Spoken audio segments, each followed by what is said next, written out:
As we all know, our geographic location is centralized in the hub of this freight alley, which is a win for us economically, but is a real challenge logistically. That's why it's so important that we all continue to collaborate and work together going forward, and why it's so important for this event that is occurring today. As you well know, freight has no jurisdictional lines, and that's why it's been so important to have this collaboration and cooperation from the 16 counties and the 3 states that's been mentioned. And this is why we have come together on multiple times across these jurisdictional lines in an effort to make positive things happen as we all continue to benefit from the economic growth that we're experiencing. And what we know together, our region will continue to advance at a much faster pace because of Thrive's hard work and because of the volunteer leadership that many of you today have contributed to this particular cause. This bold approach is indeed successfully moving our region forward. And how we're doing that, how this now national economic partnership is actually in action, is what I'm going to introduce you all to now, followed by our leads at TDOT and CDM Smith that you'll hear from after me, and then ending with a word from our chair, Connie Vaughn. We now know better that we live, work, and play in a very robust, extraordinarily strong freight-dependent economy. And we know that freight knows no boundaries. The question Thrive has been working to uncover and pull together is, if freight knows no boundaries, why are we planning the infrastructure for Freight Alley siloed within those boundaries?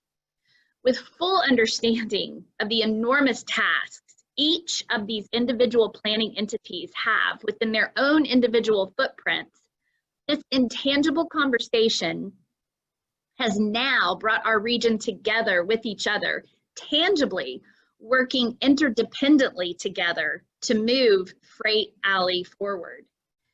Over the course of the past few years, we have engaged 21 public planning entities as partners around this topic, along with dozens of private industry stakeholders. In fact, that includes partners from the mega region that you see here, Birmingham, Alabama, Atlanta, Georgia, Nashville, Tennessee, and Savannah, Georgia, that isn't even on this map here. But Thrive continues to set the table for these partners to convene, just as we did before.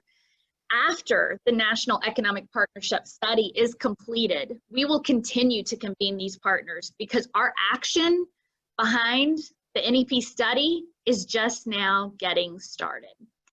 We know that freight doesn't move on trucks alone. It travels by barge on the river, rail, air, and roads. And we know that the projections over the next 15 years are gaining speed, with 33 million tons of freight projected to flow through our region annually by 2035. 50% of the participating drivers said a regional vision for freight transportation is one of the greatest strengths of the current freight transportation system in the greater Chattanooga region. I would venture to guess that the other 50% just aren't aware that we're doing this.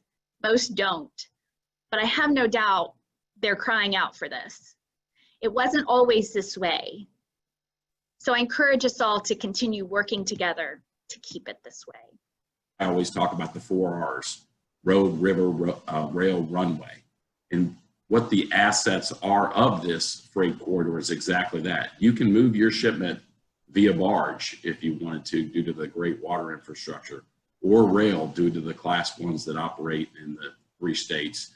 The Port of Savannah goes straight to the Port of Savannah and rail it into some of the Chatsworth and the other ports, bypassing the need for trucks on the road. And I think that's an important part and an extremely critical benefit of our region. That, you know, the partnership with Thrive is really what the public needs. We need more of that to really understand, engage the community. It doesn't matter what I think I have a close relationship, and I saw he's on the call right now with Dave Hunter Yeager with the Tennessee Trucking Association, but it's a lot bigger than that. We need to keep everybody engaged in partnerships like this that truly foster collaboration, communication is really better for not only everyone in the Chattanooga region, but every single one of those 16 counties, and then even bigger from a mega regional concept, which was the whole intent of the National Economic Partnership.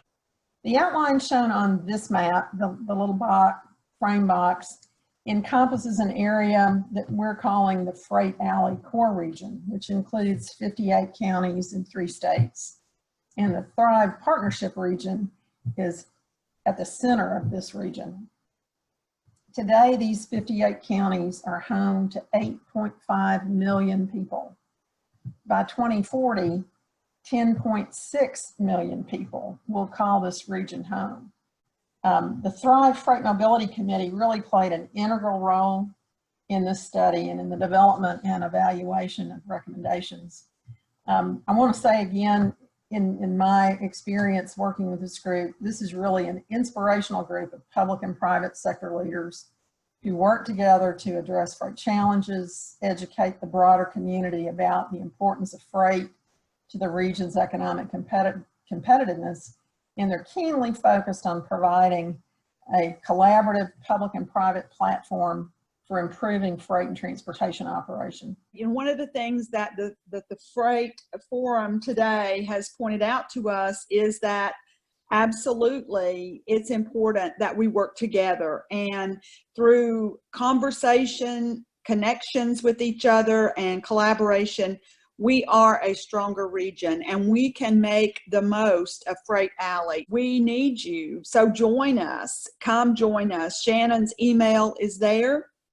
We are meeting virtually, and the Freight Coalition, we need your help. We need your input. You can see CDM Smith and Dan both called for your help and your thoughts, and we certainly want those. Let Shannon know if you can want to participate.